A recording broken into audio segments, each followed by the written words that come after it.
questions? Just the start that you guys got off to, what did you see from the energy coming out of the game? Yeah, just all around solid on both ends. I thought the defense got us going, and then we got into the open floor, got some easy baskets, and guys did a great job of making the extra pass, and we had good rhythm shots off of that.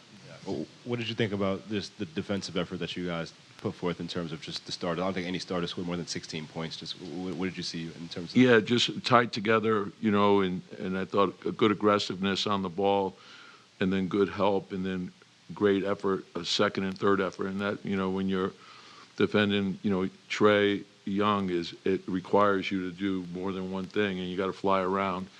And I thought we did that. And then I thought the rebounding was good. And then you're concerned about them because they're so disruptive defensively.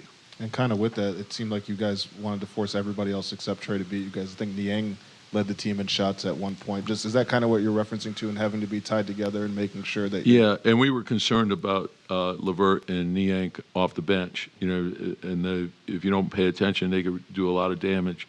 So and that team is an outstanding offensive team. And so if you let your guard down at all, they can get 10 in a minute real easy.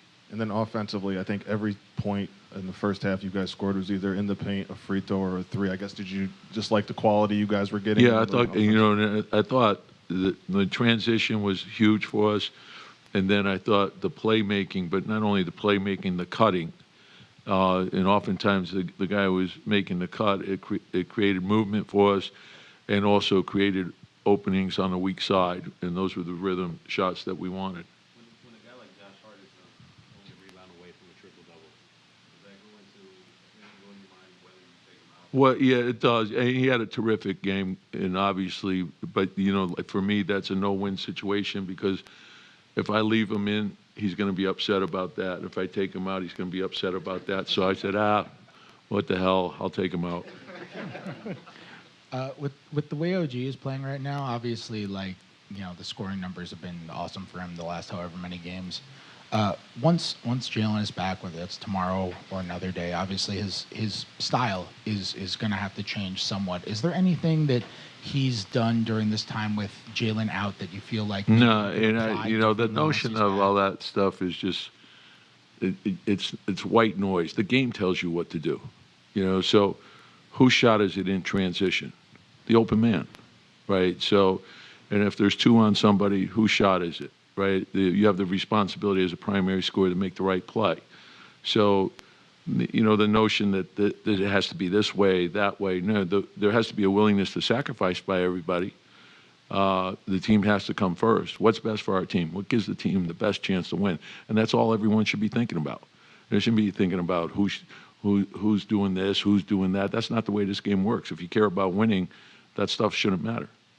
I guess I mean less about who ends up getting the shot, and more about, for example, he's spending less time in the corners now. He never spent exclusively that. Notion's a bunch of garbage. And I'll tell you another thing. I value the corners a lot more than most people because I know that's the most valuable spot on the floor, and so he's all over the floor, and that's the way he's scoring. That's the way everybody's scoring. So if you have a drive, pass, who's supposed to be in the corner, right? It's driving, kick, and if you're cutting and you're moving without the ball, which is what you're supposed to do, right? If you push the ball up, your first responsibility is to create pace.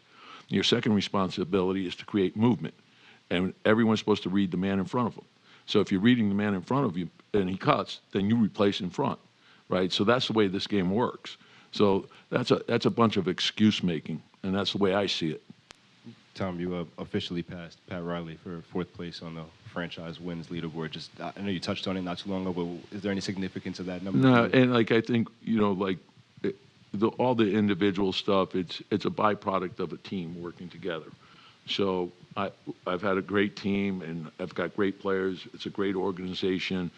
So you share in all that stuff, as a group. As far as Pat Riley, he's unbelievable, probably the best to ever do it. And I was fortunate to be with Jeff, and Jeff I put up there with anybody. And so, and those guys had great impact on my coaching philosophy. So, and of course, Red Holtzman and all the guys that have been here. It's an honor to be the coach here.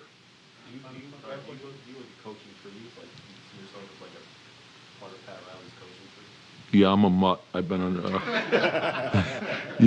Yeah, I've been around a lot of people that have had great influence on me. And not only, and obviously, the head coaches, but a lot of assistant coaches have had great impact on me as well. Like guys like Ron Adams or Brendan Malone.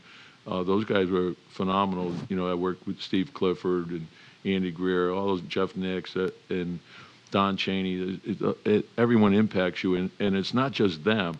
It's the people they work for. Like Brendan Malone worked for Hubie Brown and Chuck Daly, and Jeff had worked for, Pat Riley, Don Nelson, John McLeod, Rick Pitino, right? So you're stealing from everybody. So I think I felt I was very fortunate.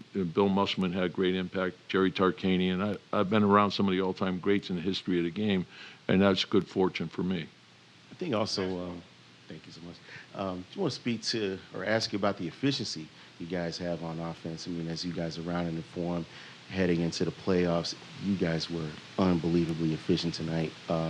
What went into that, and how important will that be going forward as Jalen comes back? Well, I think it's huge. I think, and to succeed in this league, you have to do it together. No one could do it. You can't win at the highest level in this league individually. You have to do it collectively.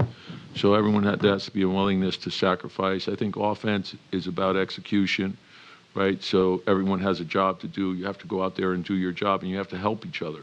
And then the game, are they blitzing somebody? Are they double teaming the post? Are they coming from the baseline on cat? And how can we take advantage of that? And how can we create advantages from that?